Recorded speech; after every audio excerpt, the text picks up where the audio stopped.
Hello, hello, hello. Alright, so let's play the Collab story over here, Lamento the Phantasma. And then we can get free Dante from it. Mediocre. At this moment, he finally understood the torment of being mediocre. The record switch. Here, maybe? Oh, it's already on. The recording switch. The man in the frame walks to the office chair and lowers himself into it. He tugs at his lab coat, tightening it around his gaunt frame like a shroud. I'm Thomas Hell. From now on, I'll... Realizing his voice is tight with excitement, he licks his lips, hesitates briefly, then grabs the glass of water from the desk and downs it in one gulp. From now on, I'll be recording my experiment logs on video. So, experiment log entry A0001. The man leans towards the camera, his face slightly warped by the wide-angle lens. His eyes burn with an unnatural intensity, their gleam cutting through the pixelated haze of the screen, bright, almost feverish. I really don't like this way of writing. I know this is the correct way to use the M dash, but seriously, why would people do M dash like this? Why do they... It looks like it is combining these two words. I know this is the correct way in quote, but I feel like this is like, no, I don't like it at all. Have a space in between the M dash, because this is like combining two sentences, not combining two words. Why the hell would you have no space between these two words and the M dash? Anyway, I digress. Researcher Thomas Hell. Oh, by the way, in game Snowbreak, they use the M dash the way that I like it, which is having spaces in both ends of the M dash. I don't even know how to describe what I'm feeling right now. This is such a crucial opportunity. I must succeed. The man rises from his chair and slowly approaches a cylindrical chamber nearby. Perched atop a pedestal within the chamber rests a shard, resembling nothing more than an ordinary stone one might find along any roadside. But Thomas knows the infinite possibilities harbored within this shard, all because it comes from the Hydro Tower. I will reverse everything. His voice is firm, devout as a prayer. Recording begins. Experiment log entry. He gives a slow spin in his office chair, letting his body settle naturally against the backrest. Guess I should make future logs more formal. My mentor always stressed the importance of rigor. Back to the topic. Experiment log entry A14. Researcher Thomas Hell. The 14th experiment has concluded. Still no progress, as expected. This is just the brief darkness before dawn. The situation will improve soon.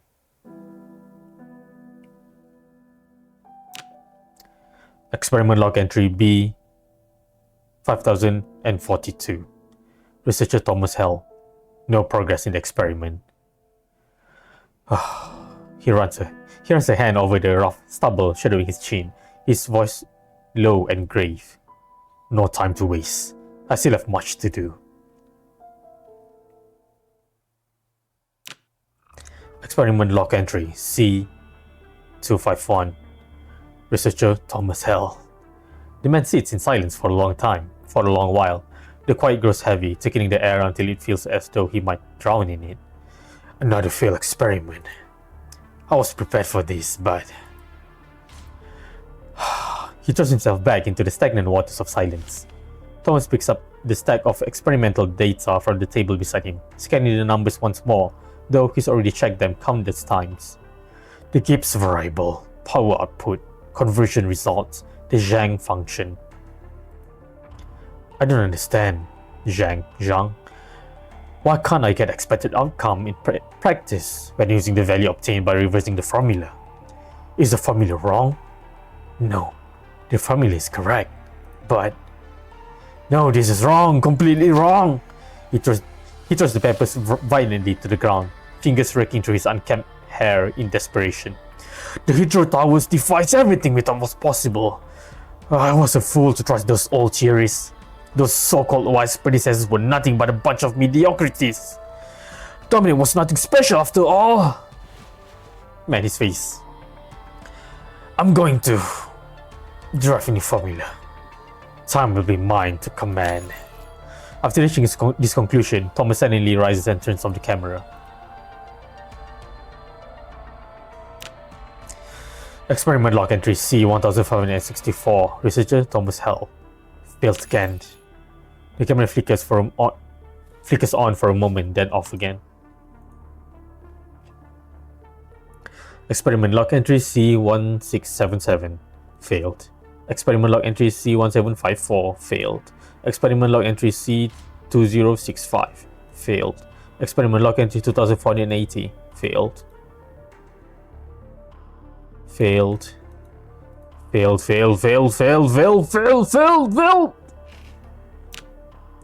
Experiment log entry E32. Researcher. Who else but a lunatic like me would do these experiments? He lets out a depreciating chuckle. I have an idea. It's risky, but I want to give it a try. If my mentor knew what I was thinking, she'd be furious. But in the end, someone mediocre like me can only resort to this kind of method. His words gradually fade away, yet his bloodshot eye glimmer with the ghost of a smile. His thoughts drift back to long ago, when he wore not the white coat of an experienced researcher, but the humble garb of a still green student. During a tranquil afternoon in the academic building, Thomas clutches his papers and eases open an office door with cautious hands. He isn't sure if the occupant is resting, or even wants to be disturbed, so he holds his breath and steps inside on light feet. There, behind the broad expanse of her desk, sits his mentor, Miss Valentina. She seems in a trance, her gaze lost in the depth of a photograph. Oh, I forgot his name. Thomas' gaze unconsciously follows his mentor's, landing on a group of photos of 4 people.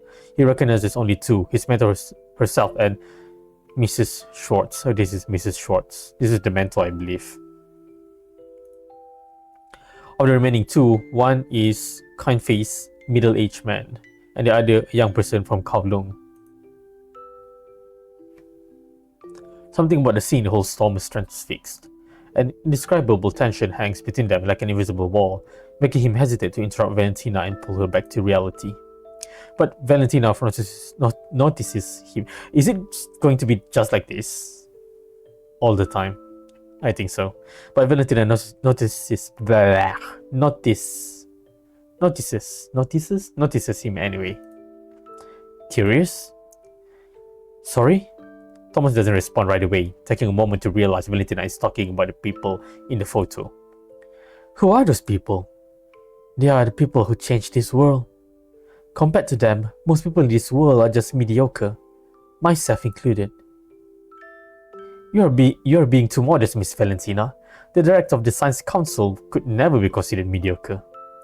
Valentina chuckles at his words, waves her hand at the young man, her voice tinged with melancholy. How am I not mediocre? Thomas shakes his head as if trying to dislodge the memories. His gaze falls to the papers strewn across the floor, and he squeezes his eyes shut in anguish. You're right, Miss Valentina. How am I not mediocre? Only now does he understand what his mentor meant by mediocre, and the torment of being mediocre. Damn. That revelation must hurt so much. Crimson alarm shriek throughout the laboratory, wrenching Thomas awake from unconsciousness to find his body sprawled on the floor.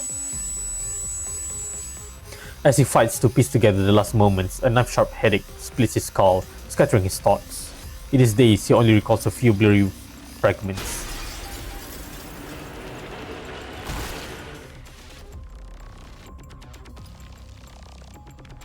Space splintering like glass, a deafening explosion, a laughter, cold, mocking, cruel. Humans. I wonder what's going on right now. Dante, how should I voice him? Just use a deep voice. What is happening? Wind screams past no. Wind screams past his ears as the man suddenly understands he's falling from the sky. With no time to question why he's here, the man reacts on instinct. Crimson energy crackles around him, surging from his body as swirling red particles engulf his form. Is he transforming? Yep. In an instant, his figure twists and expands until a red demon looms in the air, his massive wings beating to steady the descent. Boom! The ground trembles as he lands, dust billowing around him. Then, just as quickly, the red demon shifts back to his human form. The white-haired man in the red coat surveys his surrounding, only to be met with the bleak expanse of desolated ruins. What the hell is this place? As some ruins on the surface, a white-haired man in a dark blue coat with green patterns also turns his gaze toward the ruins, where red glowing mechanoids approach ominously. The commotion of the landing has attracted the attention of this corrupted. Oh, it's Virgil. Interesting. The beginning. I foresee, in the future, the land wakes up from sleep. Lamento, the Phantasma. Extra story.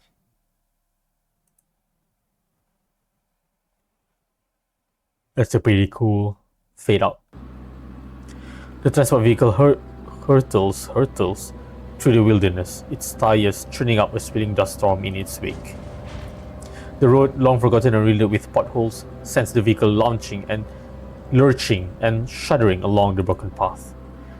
Lucia, how much longer will it take us? 15 minutes. This is already the 12th conversation area.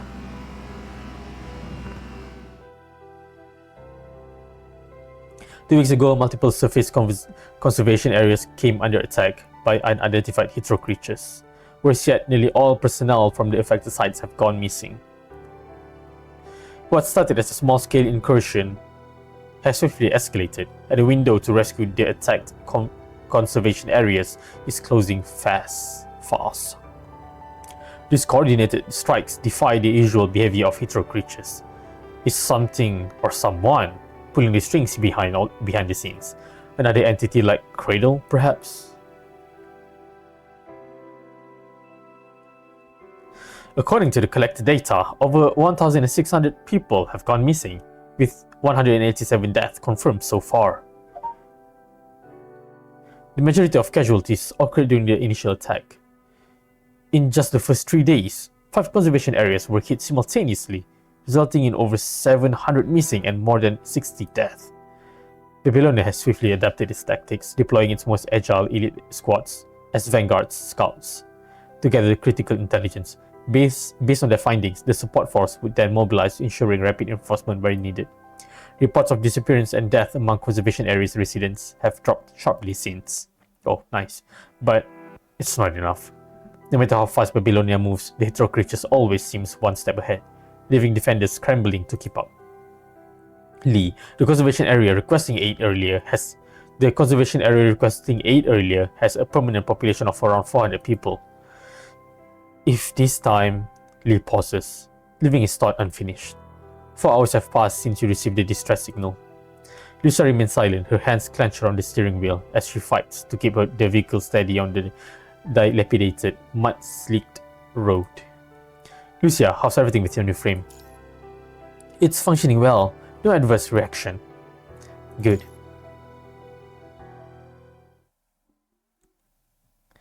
We've reached the target location.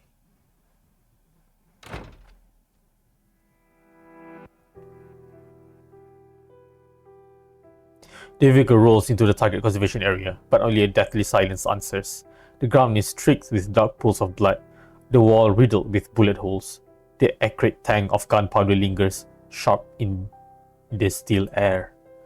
Around you, the once pristine buildings stand broken and skeletal, as hungry flames licked through the wreckage, devouring all they touch. Damn it! That is so rough. Are we too late? Let's start searching. Lee, go up and keep watch. Understood. Liv, you're with me. Medical assistance may be needed. Copy that. Lucia will split up and search. Alright. Alright? I don't know, man. Anyway, let's continue. Chaos envelops the scene, the shattered remnants of construct littering the ground. Over there, Liv's gaze leads you to a clearing with a sandbox and exercise equipment, what appears to be a public recreation area nestled within the conservation area. Amid the open ground, a lone baseball lies abandoned. Perhaps once the children's toy, now its surface is marked by blood. Let's continue searching. Don't let your guard down. Moments later, you find the entrance to an underground shelter hidden beneath the conservation area, but its isolation door lies in ruins. The shattered fragments on the ground have unnervingly clean, precise edges. This precision doesn't match the hetero creature behavior. It was a blade. Could it be an ascendant? Liv said. It could also be a cradle-like entity. Over here. You and Liv rush to Lucia's side, only to find a fallen construct beside her, barely clinging to life. Liv, treat him. Thank you. One look tells Liv all she needs to know. The construct is past saving with your current medical capabilities. Hang in there. Don't bother. I know my condition. The construct barely registers Liv's healing attempts, fully aware of his inevitable fate. I'm Danny, one of the constructs stationed at the conservation area. He retrieves a terminal slick with his own vital fluid from his chest, handing it over along with the identification tag. I recorded some footage that might be useful. With those final words, the light in his eyes immediately fades away. Dang.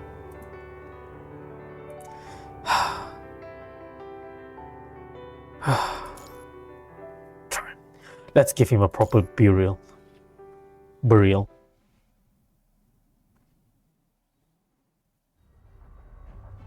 After erecting a simple memorial for the people of this conservation area, you access Danny's terminal, viewing the footage for answers.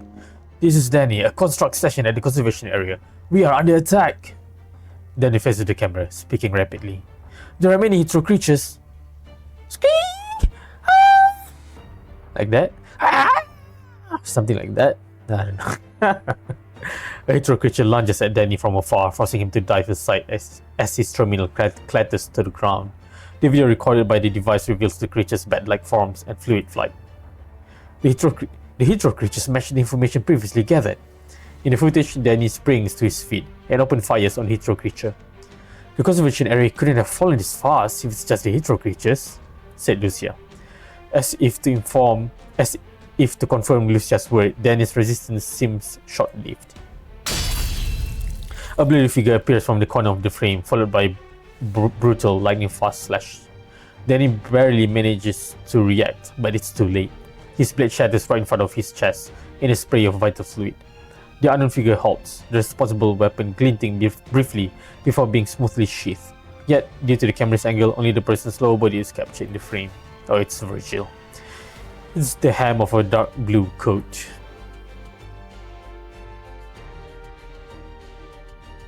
In the rest of the footage, bat-like hetero creatures descend in swarms, snatching up the remaining survivors. One by one, the human are carried off into the distance. Now you find the answers to why the people in the attack conservation areas all went missing. Let's report our finding. Flying hetero creatures spotted behind the mountains to the southeast. They are moving fast. Number? Visual estimate of around 40 to 50. Estimate time to engagement in about 30 seconds. Assemble BTB formation, prepare to engage. The bat-like hetero creatures soon descend upon the conservation area. More than 40 of them swarm in overlapping layers, their ghostly silhouette blotting out the sun, plunging the ground below into an eerie, bone-chilling darkness.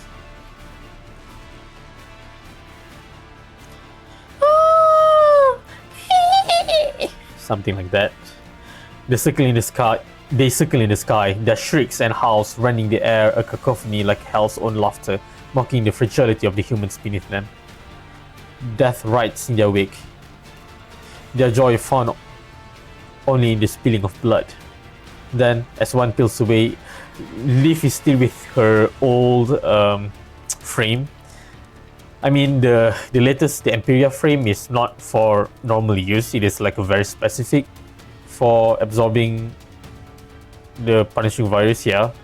So I'm really hoping that we can get a new frame for Leaf, where she can keep using the latest frame instead of having to, you know, having to use this old frame. This is a very old frame. Ancient, even. Alright, let's continue. Because look at Lee and Lucia, both of them are in their new frame. Okay, continue. Then, as one turns away in a sudden dive, the rest followed in a synchronized frenzy. The swarm surging downward like a tidal wave. The attack has begun. Bang! Lee and Leaf open fires in unison, unleashing a storm of bullets. Their shots tear through the Hitro creatures swarming from above, while Lucia cuts down any that breach their line. The Grey Raven squads move with practiced precision. If the four of you keep this rhythm, the creature won't last much longer. But unseen, lurking in the shadows beyond your sight, another Hitro creature waits. It doesn't strike from the sky, but instead lunges forward from the ground. The moment it lunges, you catch its shadow.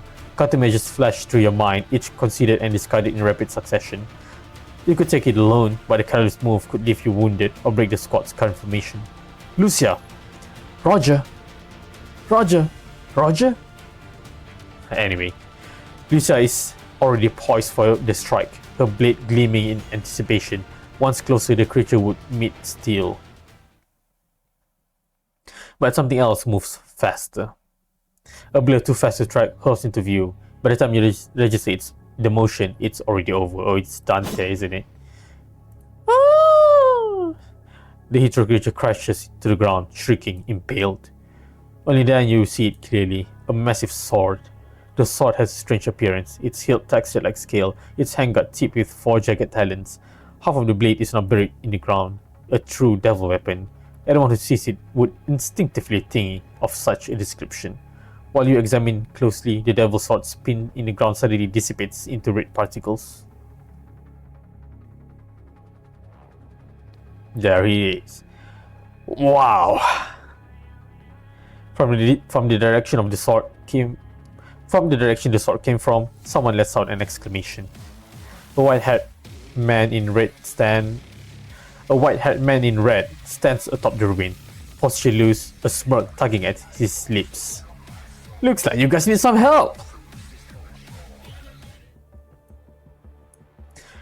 Oh, I need to take 5.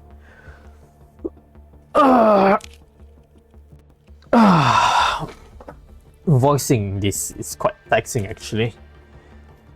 I don't know if I want to keep doing this.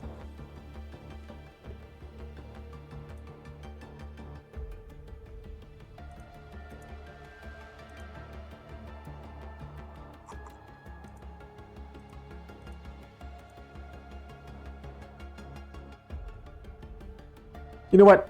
Let's keep voicing it. Dante. I'm Dante, a devil hunter. Yeehaw! As if it were nothing more than a game, the man in red cuts through the Hitro creatures with effortless precision. During the battle, he also displays masterful gunmanship. You running away already? Not so fast! When the few remaining L should be deeper. When the few remaining Hitro creatures turn to flee, the man in red immediately gives chase without a second thought. In just a moment, he runs off into the distance, and is gone. Looks like he's quite eager to help. Wait for me. A young person's voice echoes from another direction. Wait, who's this? Huh? This? Fan? Wait, he's a commandant, I guess? I don't know. I haven't followed the latest stories. You once carried out a mission with Noctis in New Oakley. That's where you first met the mayor's son. Ooh. Looks like you've already met Dante. So his name is Dante. Yeah, he's currently staying in New Oakley. We came here following a distress signal from the conservation area. Fan surveys the ruins around and lets out a sigh. We still got here too late, huh? Has New Oakley been attacked as well? Yeah, we've been under attack by those bad monsters since 2 weeks ago. We defeated the first wave of hydro creatures, but then more kept coming. Thankfully, Dante showed up just in time to help us repel them. Without him, New Oakley would have fallen too. These hydro creatures seem different from the one we faced before. Yeah, I can't shake the feelings there's something else to them. Something else? According to Dante, they are demons. At this moment, Dante, having defeated the fleeing hydro creatures, strides back towards you. Demons? His words are utterly shocking. For most people, demons are little more than relics of myth, whispers from forgotten tales. In this era where technology reigns supreme, neither gods nor demons have ever been discovered, and yet if such entity does exist, the people of this land know it by another name. The Punishing Virus.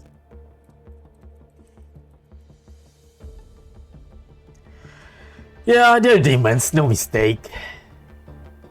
Can smell the stings of those freaks a mile off. If demons do exist, then what are you? Me? A wide grin spreads across his face as crimson particles swirls into his palm, summoning the devil's sword from thin air, visual proof to back his claim. I'm Dante, a devil hunter.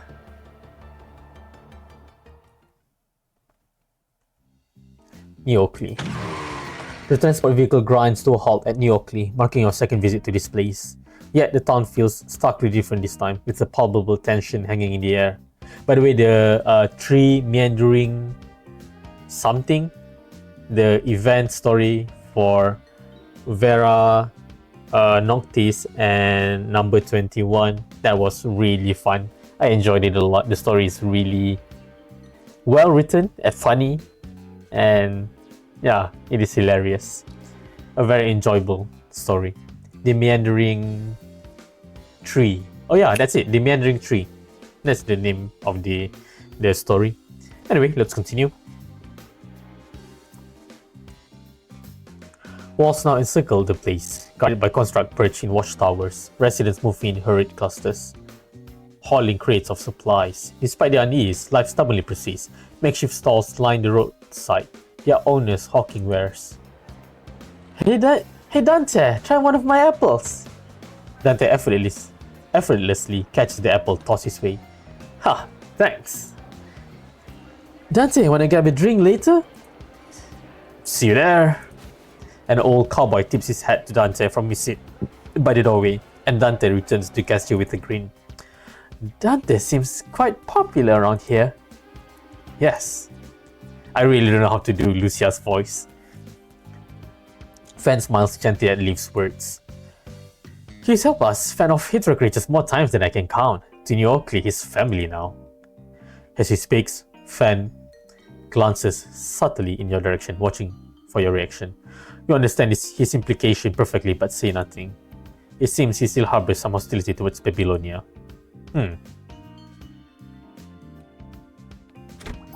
As your group arrive at the tavern, Dante pushes the door open and turns to face everyone. Welcome to the finest establishment in New Oakley! In New Oakley! Something like that, you know. Despite the turmoil outside, the tavern hums with boisterous chatter. Perhaps most here have long since grown used to the uncertainty, to not knowing whether they would live to see dusk. For them, this is simply another day on the surface.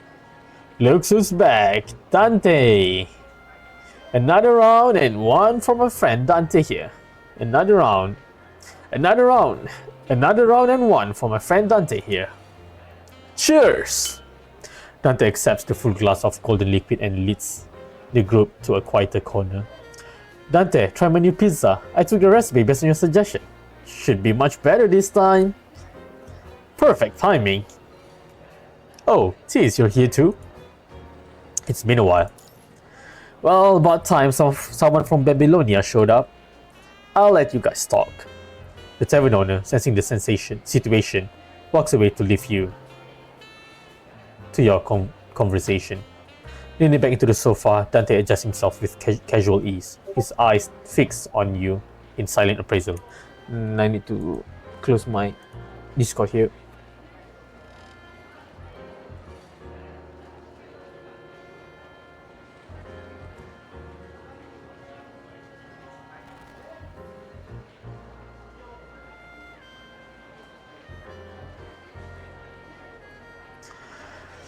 So, let's talk about payment for mopping up your demon problem.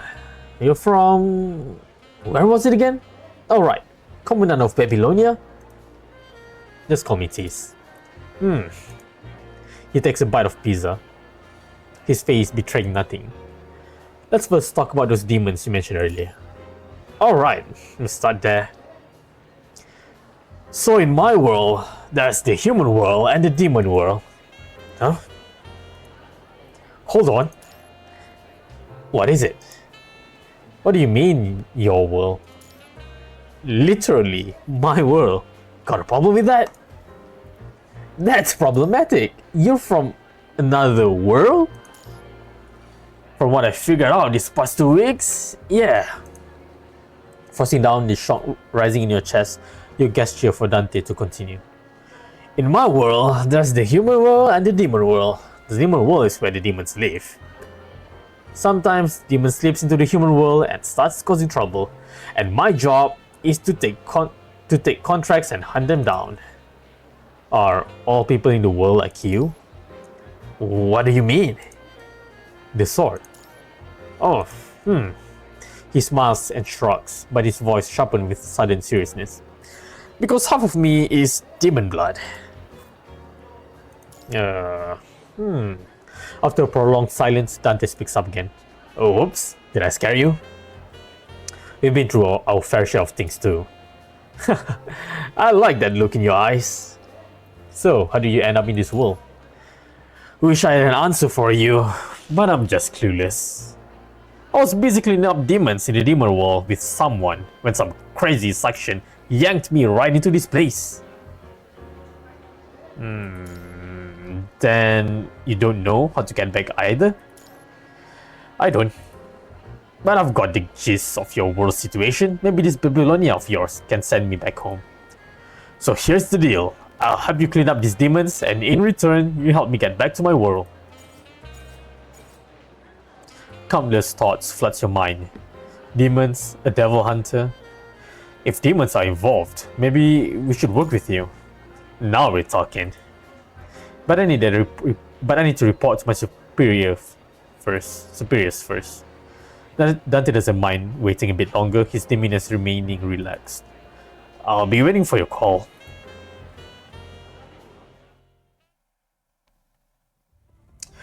That's it for my conversation with Dante. Hassan is so cool. And Nicola too. Asimov, is this actually possible? Asimov, is this actually possible? Scientifically speaking, the existence of other worlds hasn't been confirmed, though theories about them has been around over the past few centuries. Plus, Asimov rubs his temple, trying to ease the ache that doesn't truly exist. This is really nice. We are actually contacting back to Babylonia, and everyone is like thinking about this. Is this possible or not? It's not like, it happens, and they just shrug it under the mat, under the rug. It is what it is. I see. I think we can collaborate with him. Like this evil voice sound. If demons do exist, then this Dante is key to solving our problems. If they don't... He pauses for a moment. He's only one person after all. Agents, ascendants, even an entity like Cradle. We've had it worse. One more strange existence doesn't concern me. I'll leave the specifics of the frontline situation to your judgment. Roger that.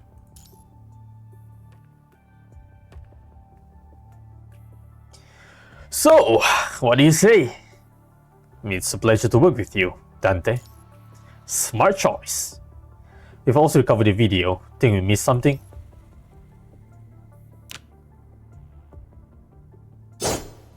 You replay the video on the terminal, and once again, the figure delivered the slash flashes across the screen.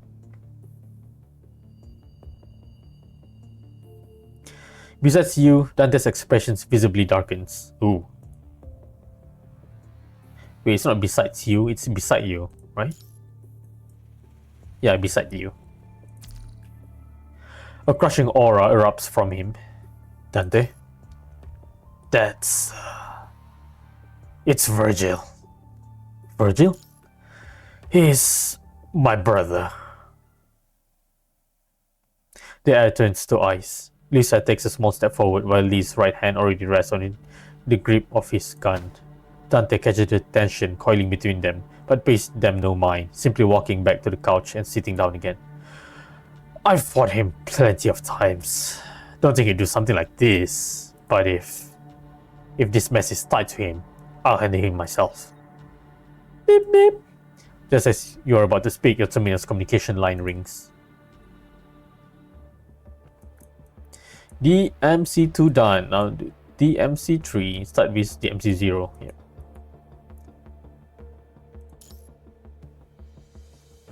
Oh boy, this is tiring. It only has been 36 minutes. But I'm already feeling a little bit dizzy. Alright. Oh. We are playing as Virgil. The Alpha and the Omega.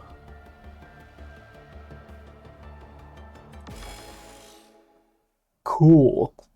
Culture without strength marches to extinction with the dawn. Thus spoke a politician. Human once crossed towering mountains and ventured to the deepest seas, forging a miracle upon this land known as the Golden Age. But now only ruins remain. Herds of its true creatures roam through the broken walls. Too bad there's no, hide UI. Virgil watches from above, his gaze fixed on the movement of those bat-like creatures. The rhythmic growl of an engine echoes in the distance. A motorcycle, unmistakable in its cadence. Oh, it's an Alpha, is it? Virgil tilts his head, his attention sharpening as the sound draws nearer. Then around the bend, a flash of red cuts through the wreckage. The rider's gaze snaps towards him. As if pulled by instinct, their eyes meeting across the road. Very tough. For the first time in a long time, Virgil feels something stir within him. The motorcycle roughs up to the collapsed, slanting ruins, its engine snarling as it charges towards the rooftop. At the edge, the front wheel lifts before the bike soars across the gap and slams down onto the next rooftop. Virgil watches, his usual disdain for human machinery momentarily eclipsed by the reluctant admiration for the rider's exceptional driving skill.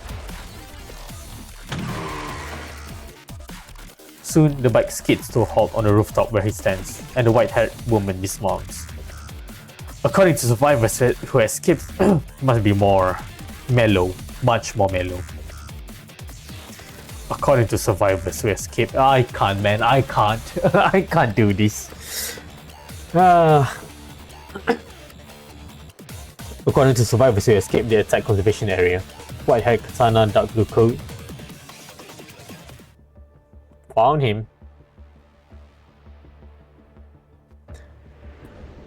Ooh.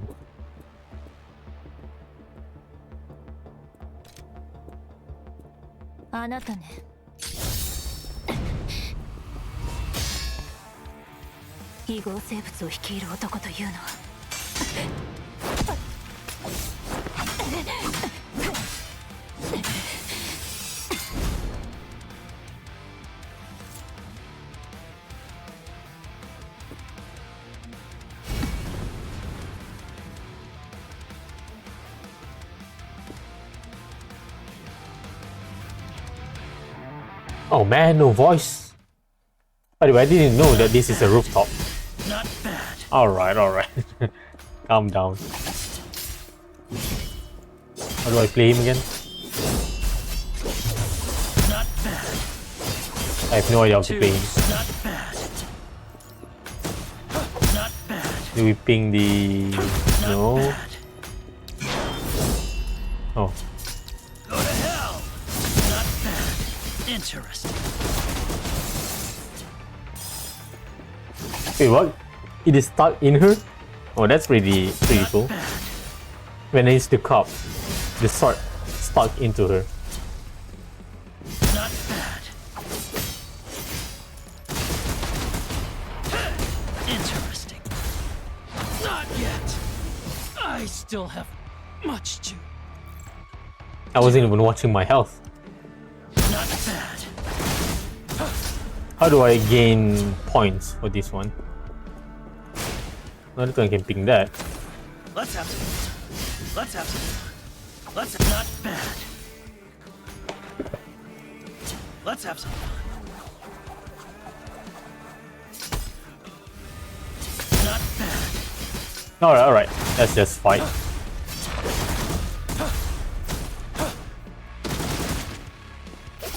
bad. Can't hold alt. I This can't. is I need to tap it.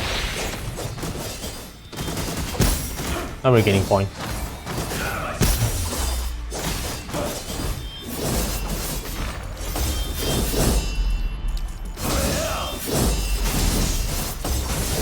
You shall die. Boom. Interesting. Two. Go to hell. Not bad.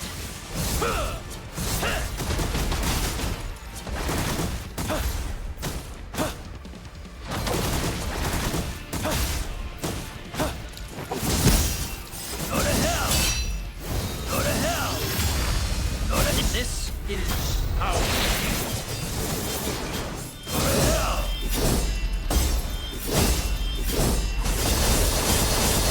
Oh, wow, whoa. What is this? Not yet. I Carry still put. have Come on. much to do. Go to hell. Maybe we should have some kind of tutorial first.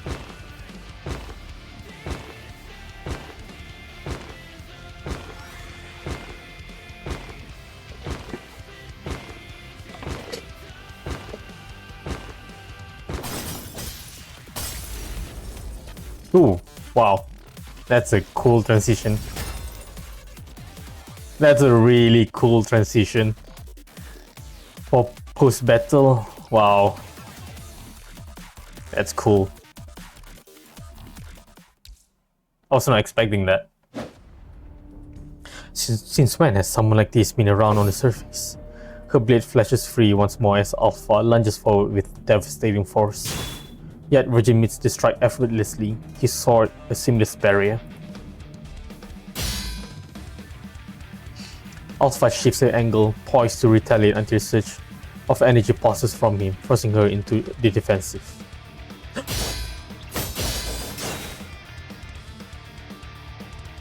Steel sings as his slashes carve through the air, each one met by his steady guard. She hears a low, intrigued hum escaping Virgil, as surprise flickers beneath his icy calm, only to be followed by an even more devastating slash. Whew. Lightning crackles as Alpha answers with an equally devastating slash.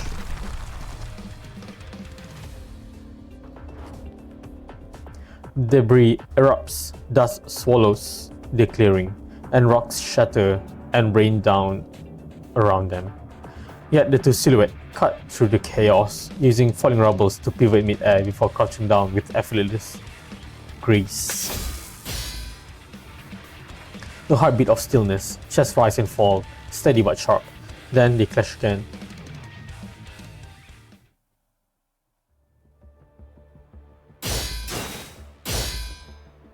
Steel rings out, a deadly harmony resonating through the battlefield. Every strike carves deep into the earth, the very ground reshaped by the fury. In moments, the clearing is a scarred testament to the power. Impressive. What form of power is this? You don't know? The Ascension Network. What is that? Such power, yet not an ascendant. The brief exchange reveals much. Virgil's body shows no trace of punishing virus whatsoever. That blue blade floating in mid-air seems beyond any technological means as well. Another weird existence after the punishing virus? Alpha deflects the blue blade, flying towards her, pivoting into a swift counter-strike, only for her opponent to sidestep it. Just then, a Hitro creature lunges from your flank. Instinct drives her to hurl her short blade, but then she notices the Hitro creature isn't targeting her. With that realization, she holds back her attack. Spotting the Hitro creature, Virgil instantly summoned his Mirage blade to strike. Impaled, the beast crashes to the ground, its twitching form growing steel as life bleeds away. The Hitro creature is attacking him. The Hitro creature's attack is only the beginning. More of them surge forward, closing in on the two. At that moment, Alpha realizes the man before her has nothing to do with the recent disturbances in the Ascension network.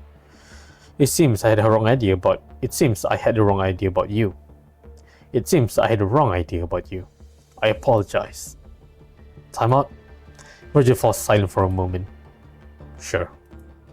Alpha is the first person Virgil has been able to communicate with since coming here, and he finds himself intrigued by the man she mentioned, the supposed leader of the Hitro creatures.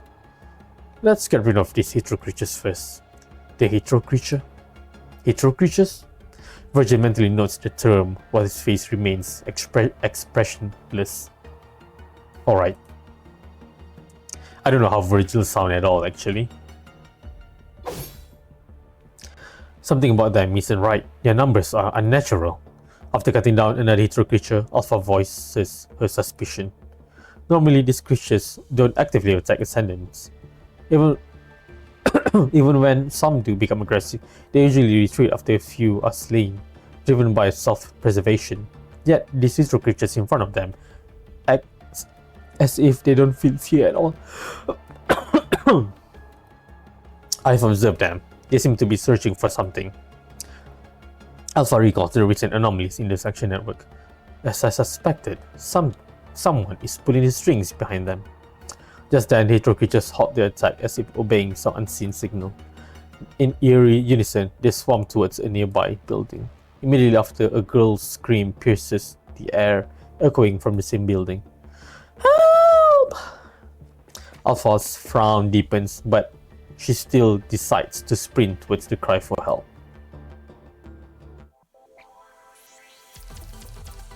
That's pretty cool. That's pretty cool. For Dr. Hell. I'm Thomas Hell, and here is my confession.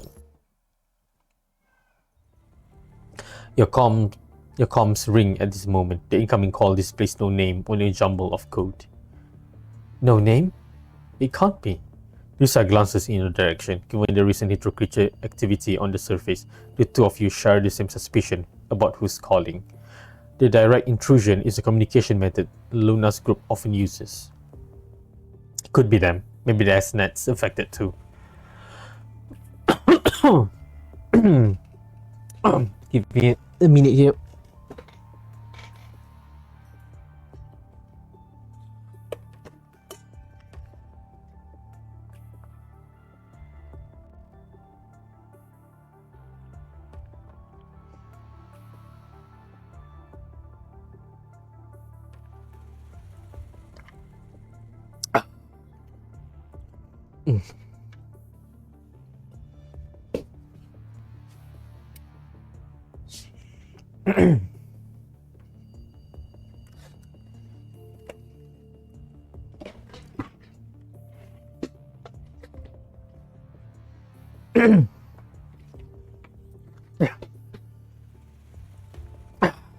Alright, I'm ready.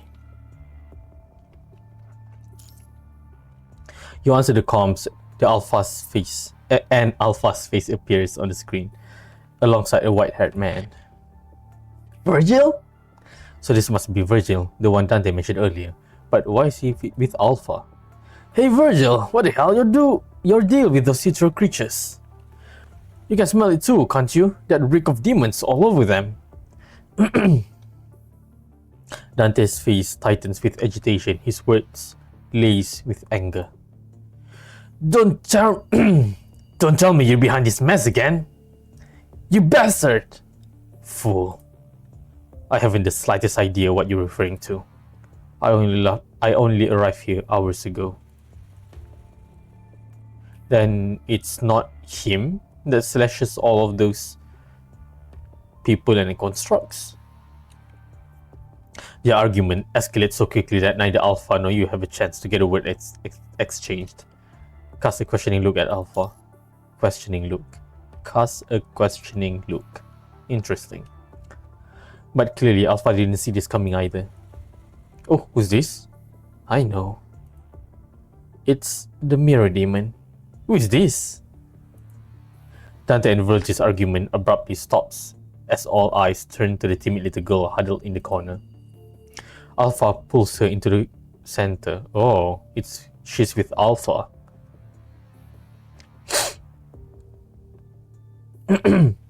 She's why I contacted you. Alpha points at the little girl.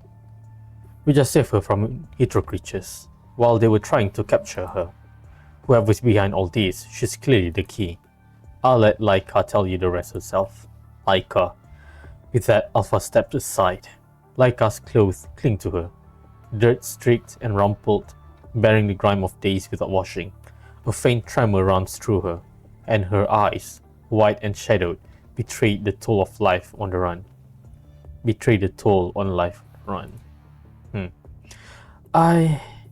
Every glance thrown her way seems to press down on her. Her voice wavers, stumbling over words. It's okay, Laika. We are Grey Ravens from Babylonia. And Alpha here besides you is really strong. She'll keep us safe. Alpha glances at Liv, saying nothing. It's alright now. Just take your time. Breathe deeply with me. After a moment, Liv's gentle reassurance steadies Laika's nerves, and she begins her story. I'm Laika. My father is Thomas Hell. Oh, that's her father. Thomas Hell? You glance up at Lee, but she only shakes his head. It seems the name means nothing to him. Those hetero creatures... Mosquitoes.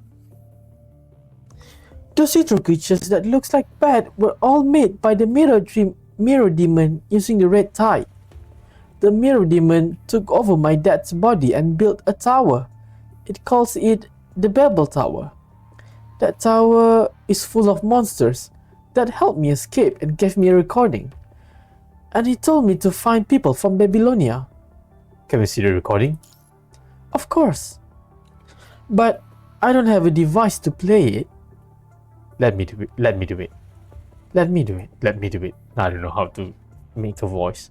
Alpha takes the memory card from Laika's hand, slots it into her terminal, and transmits the video over. You tap the file, and the recording flickers to life, playing in sync across both screens. The video footage is shrouded in darkness, the filming location barely illuminated by sparse light sources. The gaunt man stands at the center of the frame, surrounded by computers and analytical equipment. The screen casts an eerie red glow, their reflections bleeding into the shadowy outlines of what seems to be an ancient stone structures behind him. The green and red lights weave across the man's face, deepening the hollows of his sunken eye sockets, veiling his exhausted gaze. Wearily, he drags his hand over his eyes before fixing the camera with a hollow stare. I'm Thomas Hell, and this is my confession. I was a member of the Science Council. But given how things have turned out, the Science Council was right to expel me. I studied time and space in the past. Once I even dreamed of creating a special jump device that would allow humanity to outrun the speed of light itself. But the universe is too vast, and we are too slow. During the Golden Age, we ventured into outer space, but even Dawn 3 could barely scrape 1% of light speed. Too slow, far too slow. But all in all, that was just a wish I had in the past. It all started with my obsession. After my wife died from her illness, I poured everything into my research, and time became my focus. I wanted to bring her back. Medical advancements don't wait for the dead. With today's medical technology, her genetic disease would have been curable.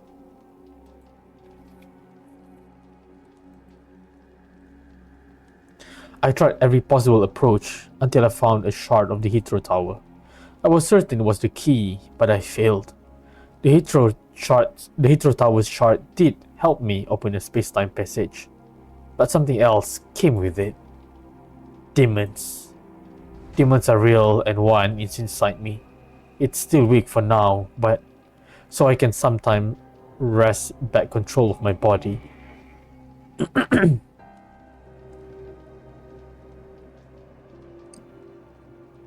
But it's only a matter of time before it consumes me entirely. It's already harnesses some of the punishing virus power and created the bubble tower with it. Thomas inputs a set of coordinates, storing them in the video. This is the location of the Babel Tower. As the video reaches this point, coordinates appear on the terminal. Finally, if anyone from Babylonia sees this, please, I beg you, protect my daughter. The video cuts off there. DMC 5, another world. We are too small to have big dreams. So, Thomas' experiment is what dragged me and Virgil into this world. Dante chuckles, relieved now that the mystery is solved. Looks like we weren't the only ones though. Mirror Demon, never heard of it. Probably just some small fry from the demon world. Now that we know the location of the Babel Tower, we'll storm the tower and eliminate the Mirror Demon. Roger that. Huh, piece of cake. Now that we're teaming up, I'll show that thing of what I'm capable of. What? I'll show that thing what I'm made of. Now that we're teaming up, I'll show that thing what I'm made of. Dante looks at Virgil standing on the other side of the screen. Hey, I already cut a deal with this commandant. I'll help them take down the Mirror Demon. They help me back. They help me get back. What about you? Tagging along? Virgil tilts his head. Slightly, considering Dante's words for a moment before responding. Intriguing. It could be a worthy diversion. I'll accompany you to the Babel Tower. Besides, that Mirror Demon and I have unfinished business. Dante raises an eyebrow in momentary confusion, then remembers the video from the earlier. Understanding dawns as he realizes what Virgil means by unfinished business. Yeah, looks like the Mirror Demon's using your identity to lead those Heathrow creatures. It's the Mirror Demon. Seriously, who comes up with these names? Heathrow creatures? His face. Man, I didn't even realize his face changes there. I was too focused reading down here. Anyway, I saw the video. Even though it only showed your lower half body, no mistaking it, that guy looked just like you, Virgil. Mirror Demon. Mirror. You think this thing can actually copy people? It fades, sealed, regardless. The conversation came to a pause. Seeing this, Lucia steps forward to speak with Alpha. Alpha, what do you plan to do? Go to the Babel Tower. She thinks for a moment before continuing. Luna detected unusual activity in the session network earlier. She believes it's filtering new agents, which is why I came to investigate. Given the recent behavior of the Heathrow creatures, it's possible that this Mirror Demon can already be considered an agent. Need to skip that. I'm at 14. Do that part. 14? 14? That is so far away! By the way, there's a chat asking me to skip to 14. I don't even know which chapter I'm in. I don't know. I'm in 7? 8? Well, if you want to watch me voice chapter 14 on the 14th node. You can come back to this video later and just skip to that part, because I'm reading through all of the chapters here one by one.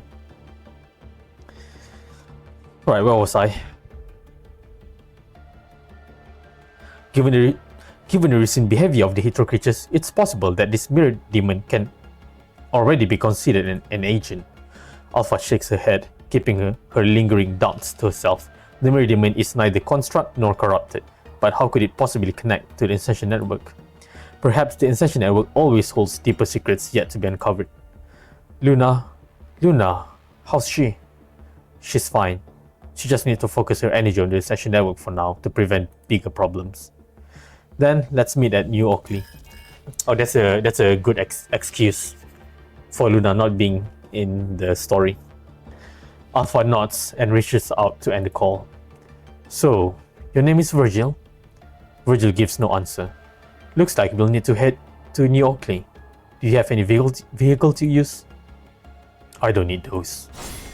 Virgil unsheathes Yamato, its blade tracing cross in the air, a trail of cerulean. What is cerulean?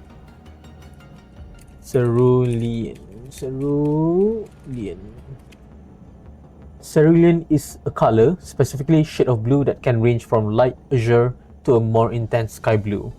Can also have a greenish tinge. Originates from the Latin word caeruleum, meaning sky of heavens. Oh, cool.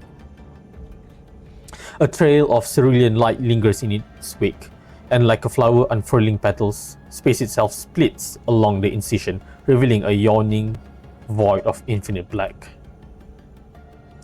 Alpha watches Virgil's action, a flicker of astonishment crossing her eyes. Did he just cut through space? But in the next moment, Virgil furrows his brow. The portal is not stable. The cross-shaped reef trembles, its edges wavering like disturbed water, and gradually seals shut a moment later. Looks like you'll need to find another way to get there. Alpha's motorcycle isn't big enough to seat all three of them. He can just transform and fly there, right? We're not alone here. The distant roar of engines reverberates through the air as a group of wildly dressed thugs approaches in a pickup truck equally adorned with flashy modifications. Really? Thug A, look at who we've got here! 3 cute birdies! Consider yourself lucky you ran into the Black Wings. Hand over everything! Right on time. I really don't know how to do Alpha's voice. Babylonia. Man, these mosquitoes, so annoying. Hassan. This is the data sent by Tis. Asimov, what's your take on this? Too rough. Thomas Hell, that name rings a bell. I don't know how to do his voice either. More mellow and more emotionless. I'll look up information on him. Regarding the other world, there's a barely perceptible hint of anticipation in Nicholas' tone. I've already shared my thoughts on this. Theoretically, it is indeed possible. However, even with in-depth exploration in this field, we cannot estimate when we might reach any conclusions. Scientific progress sometimes requires a touch of luck. Thomas, perhaps he hit the jackpot. After speaking, Asimov recognizes the inappropriateness of his remark. He closes his eyes briefly, then starts again. That remark was inappropriate. Every researcher's work deserves respect. If possible, I need more of Thomas' research data. After that, I can provide a new conclusion. Alright, I'll have this recover the data. If that's all, I'll be heading back now. Asimov strides towards the exit. Just as he steps through the doorway, a thought flickers at the edge of his mind and he pauses, glancing back. There, he catches the sight of Nicola and Hassan, their figures slumped with weariness, exchanging harsh words. Oh, and given the complexity of this research, I find it unlikely Thomas achieved it alone. I gotta pause for the loud motorcycle there. Alright, he might have had external support. We are already on that. Asimov gives a slight nod, then turns and leaves. Could it be Kurono? I don't think that's very likely. Hassan sits in silence, leaning back in his chair with an uncharacteristic melancholy. It's a rare sight since most of the time he gives off an impression of determination and resilience. Another world. That's too far-fetched. Let's just focus on what's in front of us. Hassan offers a knowing smile as he turns to his old friend. Aren't you excited about it too? Nicola lets out a disgruntled snort. But you're right, we're too small to have big dreams. Hassan straightens his back, returning to his usual composed demeanor.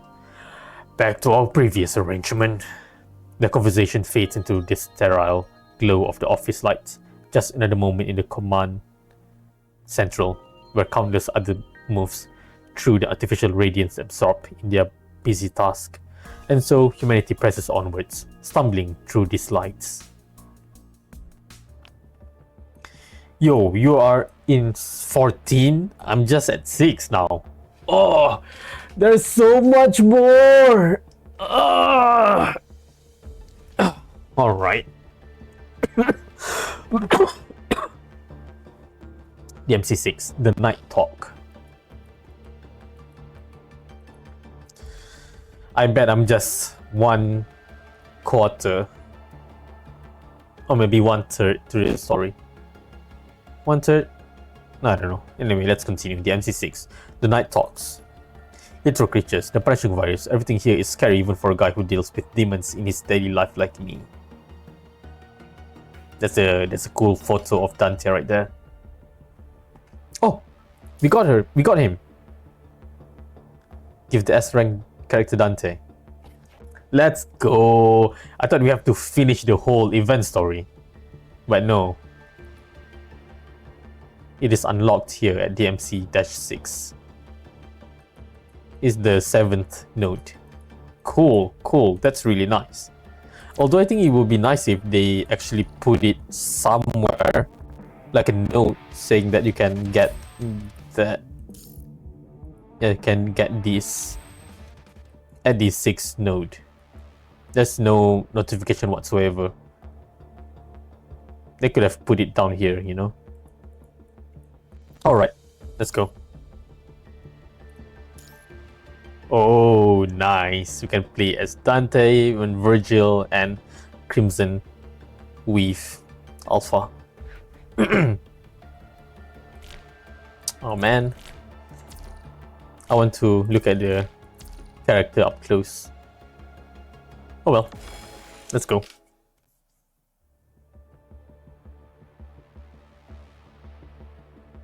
New Oakley.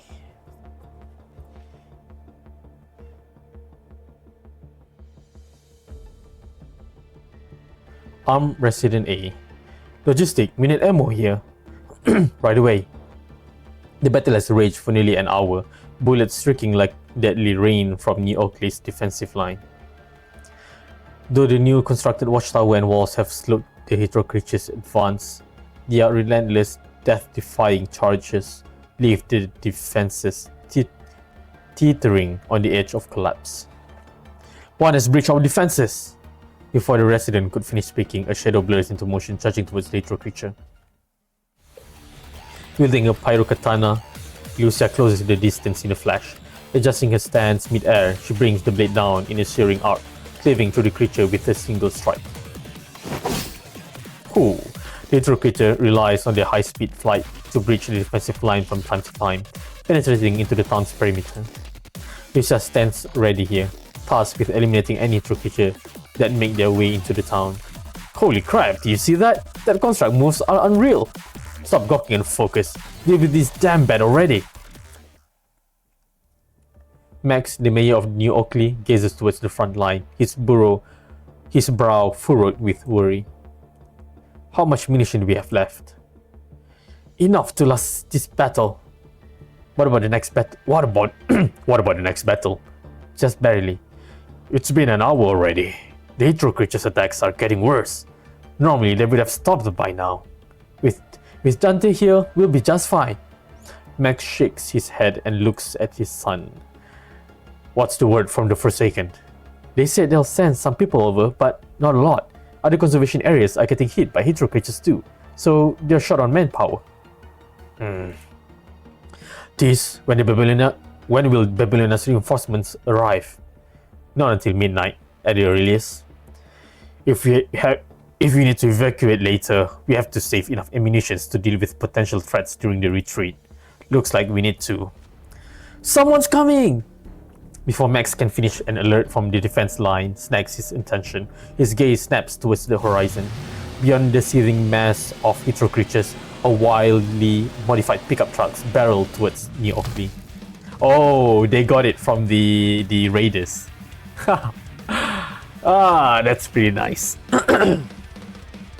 The vehicle carves a wide arc across the desert, tires spitting sand as it skids to a halt.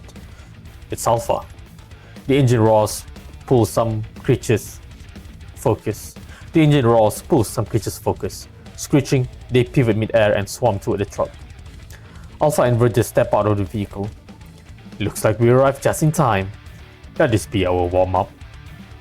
Max turns to you beside him, finishing his interrupted thought. This looks like we need to prepare for close quarters combat. Alright, I'll connect with the constructs on site.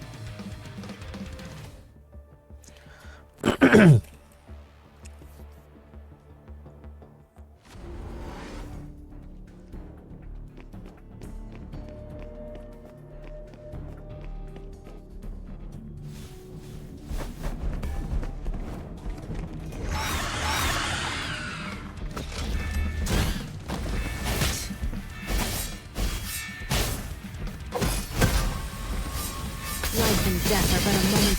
Sun, death. So be my flame. Life and death. Now you're on the other side of the line. I will sever this prison of fate. Have you decided which one of you will die first?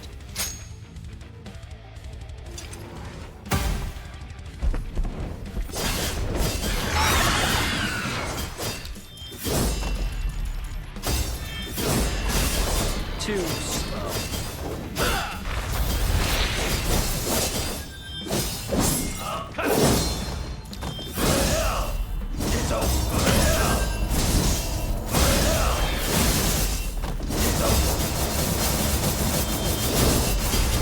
Too slow. You shall die. Not bad. What? Not bad. Too slow. Go to hell. Too slow. I'll cut you.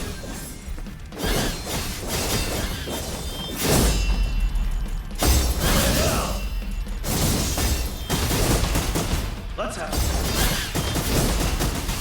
Go to hell. You shall die.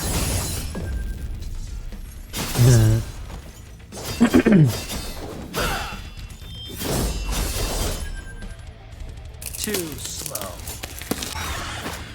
And now Oh, I'm gonna play with now we're switching to Dante. Where? Oh, nice. I'm not expecting this. Fighting on the roof.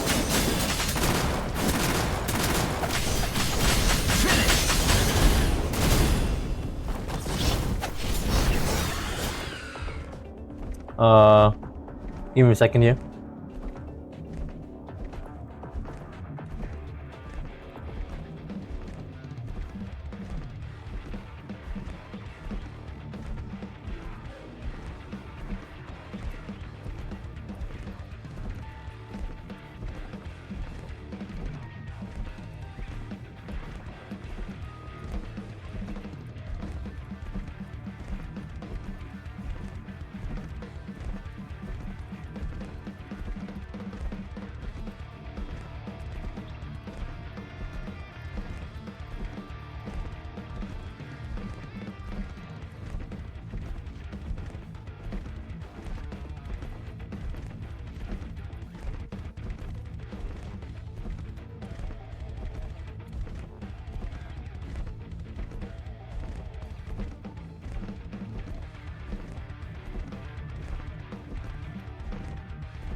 Alright, let's continue here.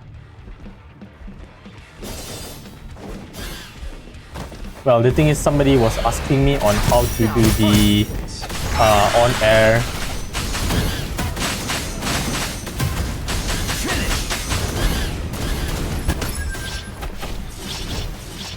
Can I taunt?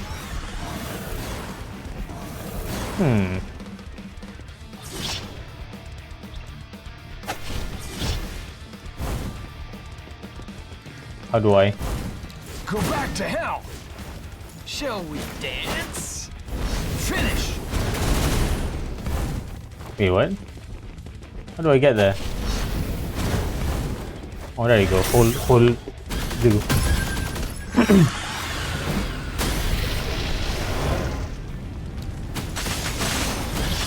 Go back. Shall we dance?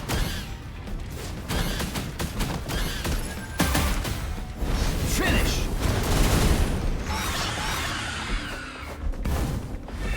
Now the fun begins.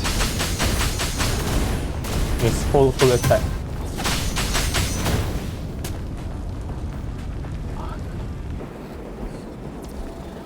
Yeah. How about this? It's showtime. No, that's not what I want. So, oh, shotgun. This is gun. This is shotgun. Oh, that's cool. And this one is just that boom, boom, boom, boom.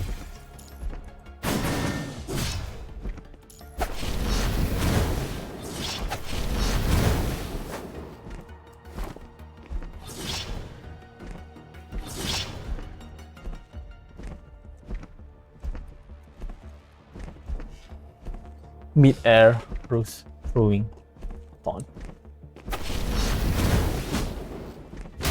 Wait, what? Oh, he can block mid-air. Boom. That's kind of funny.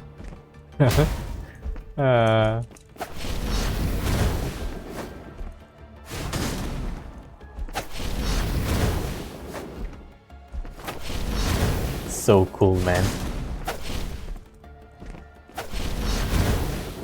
Choop. Choop. Throw rose. Oh man, that's just so cool.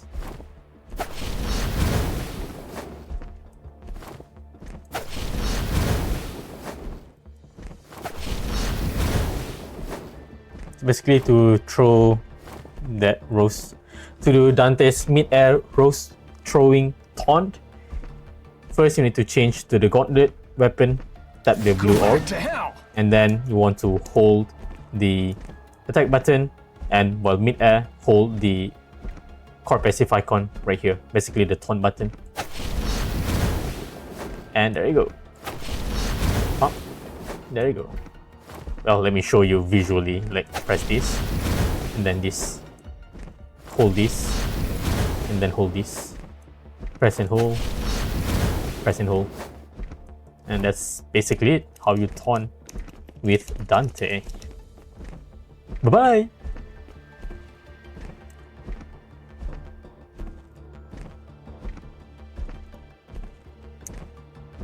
Okay, let's do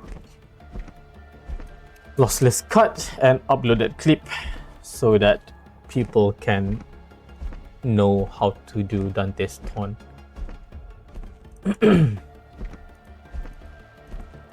How you taunt with, then hold this. Well, let me show you. And there you go. The core passive icon right here, basically the taunt button. Tap the blue. First, you need to change to the gauntlet weapon to do Dante's mid-air, basically to throw.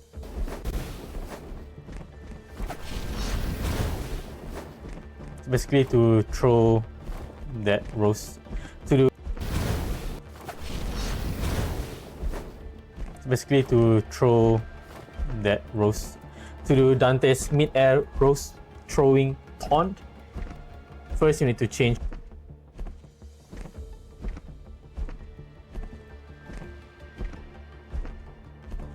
Alright.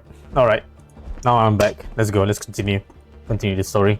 We still got a long way to go.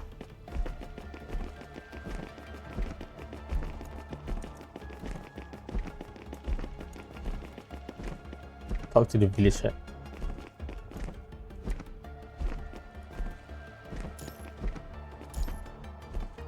It's showtime! So cool, man. So cool. Wait, that is the village head? Exploration. High difficulty challenge. Huh. What are these extras? You know what? Let's give it a go. Search for the missing villages. What is this? Pause button. Oh man, I'm not reading. Can you help me find them?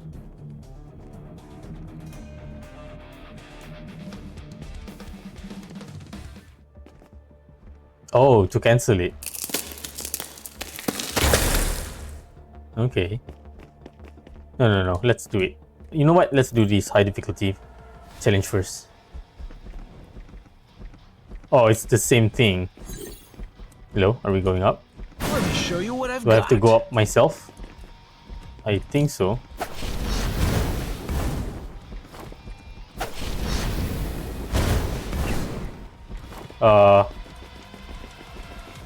Is that a bug?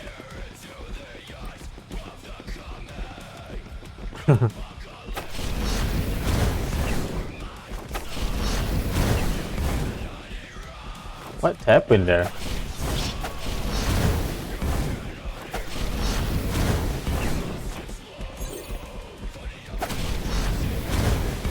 Seriously, what am I supposed to do?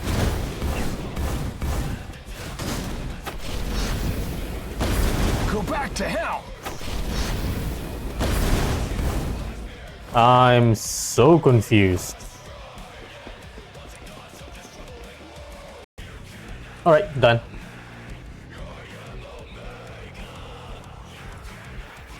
Man, I'm going off rail for so long now.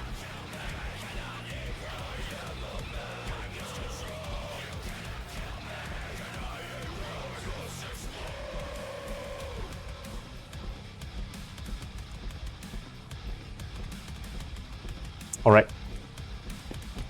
You know what? Let's try to restart this.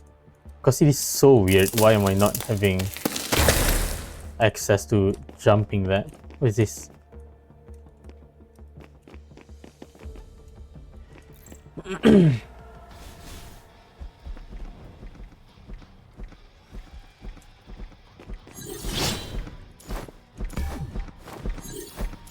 There you go. You can just jump. Man, I'm so dumb.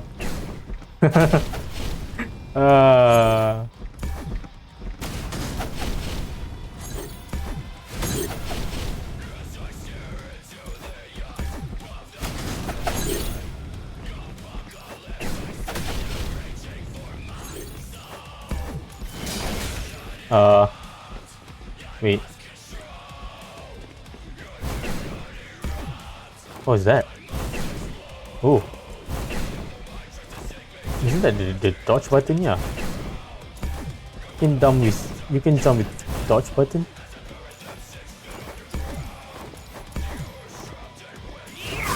Hell yeah! How do I do the... No. Do I...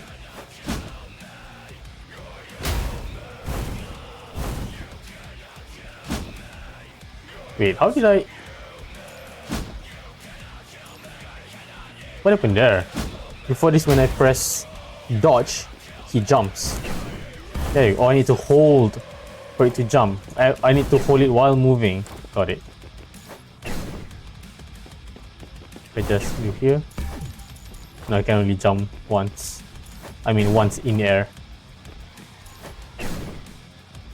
And I need to not press any direction. Now for this part, I'm not so sure. Oh, there you go. Just go over here. Got it. This is automatic. Got it, got it. We're not going down? Oh, yes, we are. We are just crushing through. No, we jump.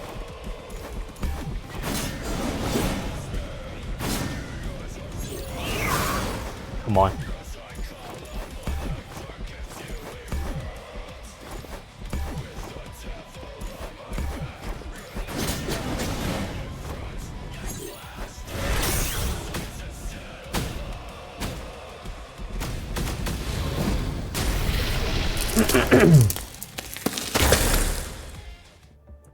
Did we get anything? Oh.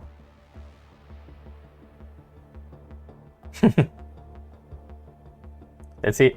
That's what we get. Alpha sitting in here on the chair. I mean, Alpha sitting in the chair. You are strong. You are strong.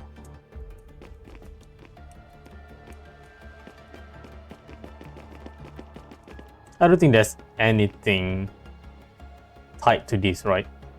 Let's just continue. May I invite you to take a photo with us all? New Oakley will never forget. Oh man, so fast. Oh, that's it. If we didn't do the high difficulty, Alpha would be standing, I believe. Because we did the high difficulty challenge. Now she's sitting in the chair. And I guess if we help to save the villages, there must be something else change for the photo here. Oof, the photo looks so bad.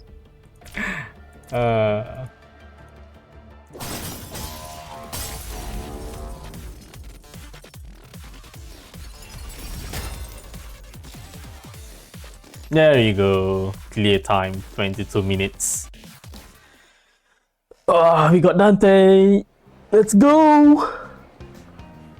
I need to cut it off in the VOD. New Oakley. Cheers. Compared to residents of other conservation areas, the people of New Oakley seem to be born with thicker skin. Not long after repelling a wave of hetero creatures attack, some have already started celebrating. In their words, it's called celebrating living through another day. Say, don't you think it's about time we get out of here too? Get out? And go where? Those bad freaks are everywhere. It's all the same no matter where we go. For a second, the Babylonia's conservation areas, anywhere's fine. Just somewhere with more people around. Doesn't matter to me, I'm on my own. But if we really are leaving, it will probably happen in the next few days. Looks like I need to pack my bags tonight. Dante weaves through the bustling crowd, two drinks in hand, his gaze lighting up as he spots you tucked away in the corner. Sliding into the seat across from you, he pushes one of the glasses your way.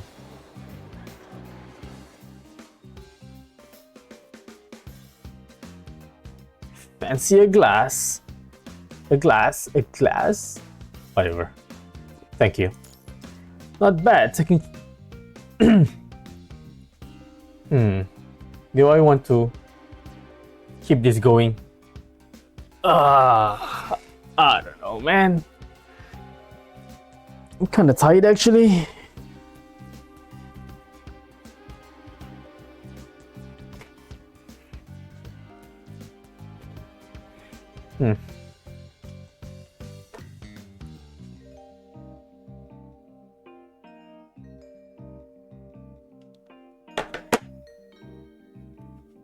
Well, let's tone it down.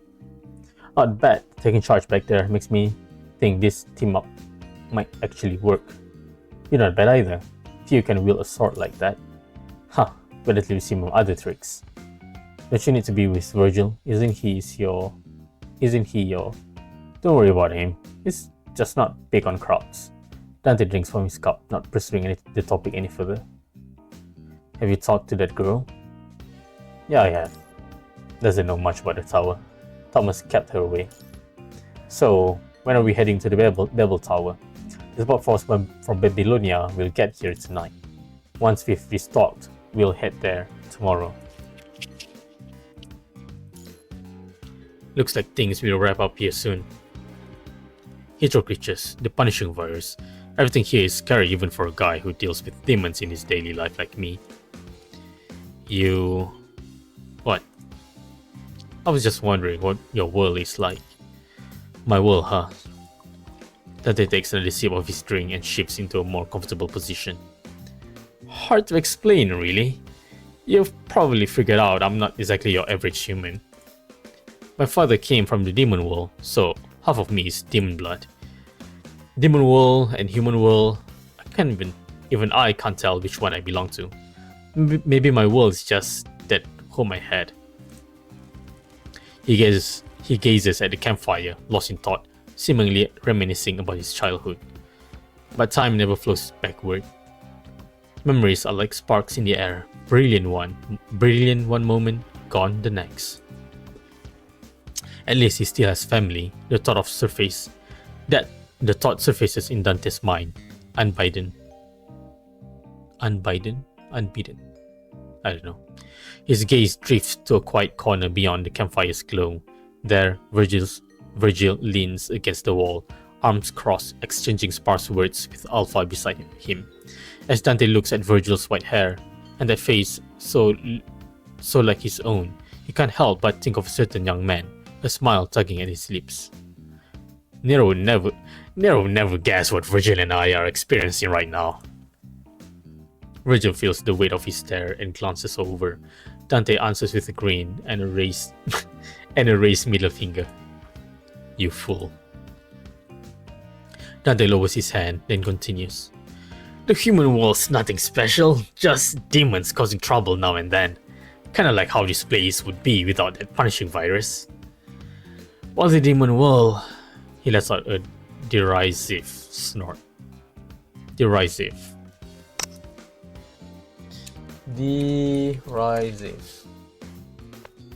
expressing contempt or ridicule.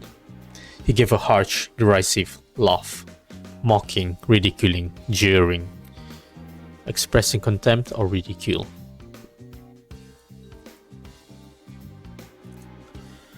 That place is crawling with disgusting freaks. Nothing worth talking about. What do you think of this world? Well, you speak with brutal honesty. I think this world's doomed. And yet, aren't you helping this world? Dante jerks his chin towards the campfire. People are still kicking, and I've got pizza here. Could be worse. The sound of an approaching convoy echoes from afar, adding to the town's growing clamor. Lee's message chimes timely from a terminal. The spot force has arrived. Looks like it's time for you to get to work. He raises his drink, bringing your conversation to a close. Since we're hitting up the Babel Tower tomorrow, make sure to rest well tonight. Well, here's to tomorrow. To tomorrow. You meet Bridget. You meet Bridget at the edge of the town. Hey Tis, all the weapons and ammo are here, and your power armor. Thank you. Just doing my job. And one more thing. Can I have some of the support force to stay behind and guard this place? According to our intel, Hydro creatures are trying to capture Laika. The little girl mentioned in the report? Yeah, the Demon may have learned that Laika is here. With Dante away tomorrow, the town's defenses will be vulnerable. We need someone to stay back and take care of Laika. No problem, leave it to me. I'll take good care of her. Nice, we got Bridget to take care of Laika. I mean guard Laika. Bodyguard Laika? Protect Laika. Laika strolls down the town, taking in the bustling atmosphere.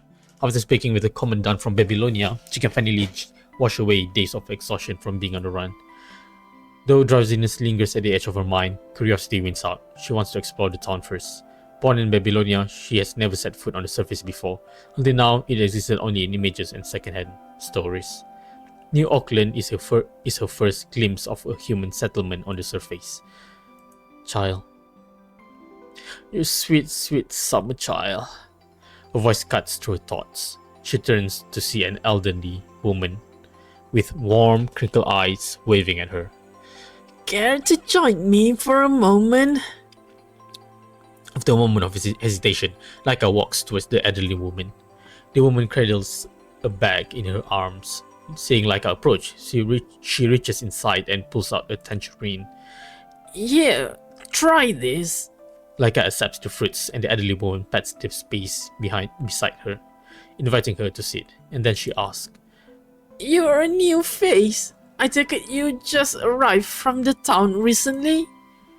Yes. Are you here alone? I have my dad, but he's not here right now. He told me to run ahead by myself. Whatever scene plays out in the woman's mind, her face is etched with quiet sympathy. Sure. Sure, that wasn't easy though. I used to have a granddaughter. If not for that incident, she would have been about your height by now. I don't know why she feels like she sounds constipated. Surviving is what matters. Have you found a place to stay? If not, you're welcome to stay with me for now. Later on, you could learn a trade, mechanical repairs, gun making, bullets crafting, things like that.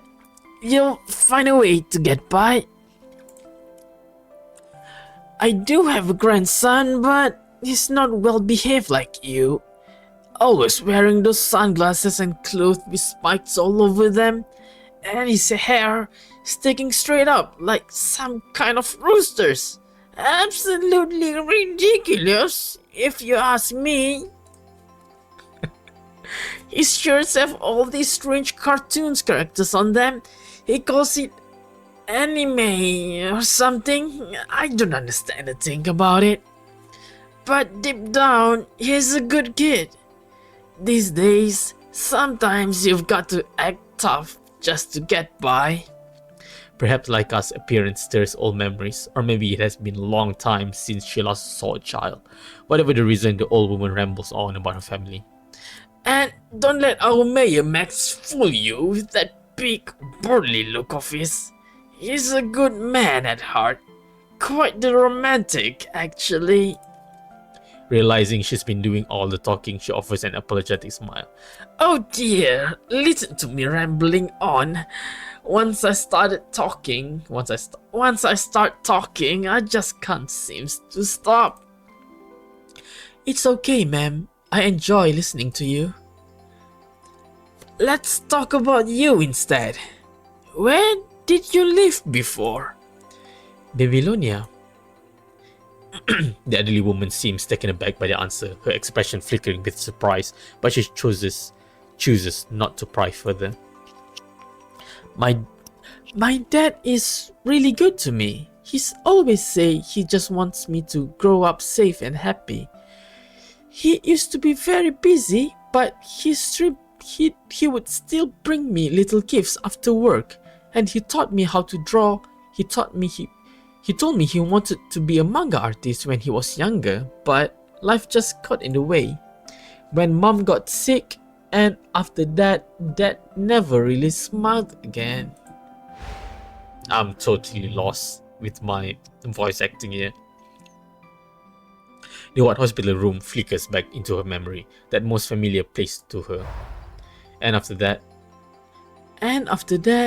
Laika's words trails off, her smile dissolving like a fading echo. After that, the elderly woman assumes the girl is merely reminiscing about something sad and moves to comfort her, when Laika suddenly bolts outside. Oh no, what's happening here? She remembered something. Panic flashes across Laika's face. No, not just panic, something deeper, darker. A primal terror rising from the depth of her mind, like a creature clawing out of the abyss. It seizes her heart, threatening to pull her under. Then her foot catches on a stone and she stumbles, but she barely registers the pain. Instead, she curls into herself on the ground, her expression hollow, yet etched with dread. What happened after that?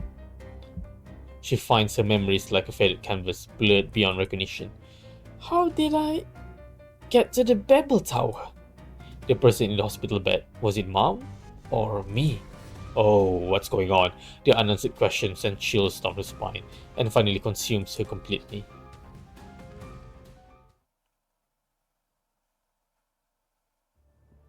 A short while earlier, before meeting with the human commandant, Dante found Virgil.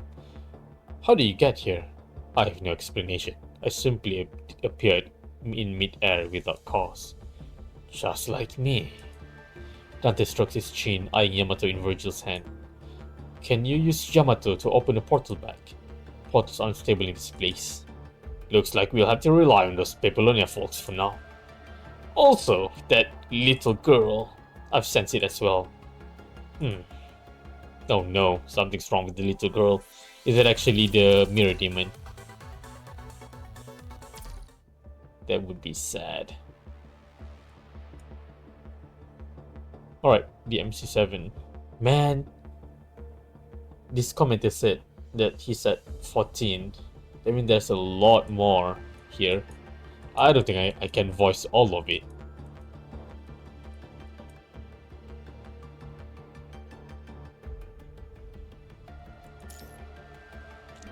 Mirror images are always interesting, aren't they?